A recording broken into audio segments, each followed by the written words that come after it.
Hey, good morning, friends. It's Monday morning, the 21st of June, the first day of summer, and the day after Father's Day.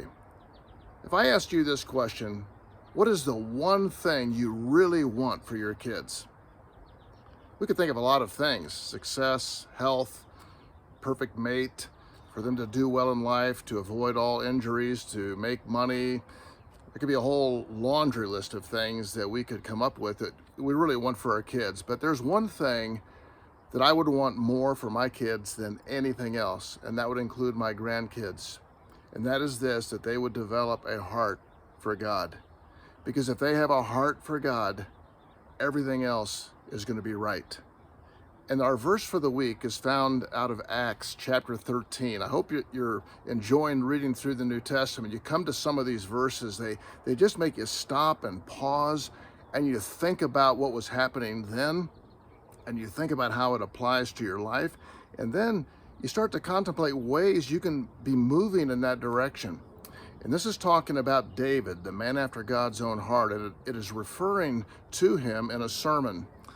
And I'm just going to quote part of it, and this is the part that I've really settled in on.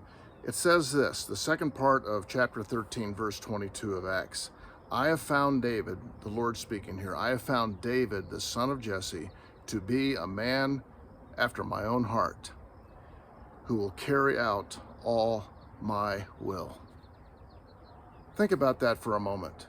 A man after my own heart. And he explains what that looks like. So if we have a heart for God and love God with all of our heart, we will follow him no matter what and fulfill all of his will.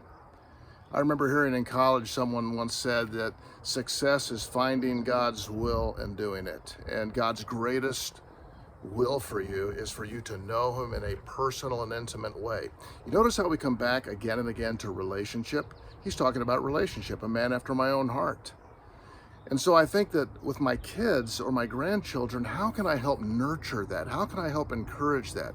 And I think the first thing is to be a real authentic example, not of perfection, but of direction, that my life personally is constantly moving toward developing that love for God and fulfilling all of his will.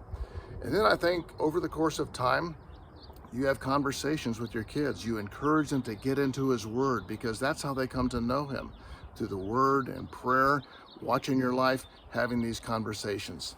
And as I thought, it's not over till it's over. I think of my kids, they're grown, they're having kids, and they'll have kids, and I think it's not over until we all get to heaven. But I get up in the morning and I pray, that's above everything else, that my children will love God with all of their heart, and they will fulfill all of his will.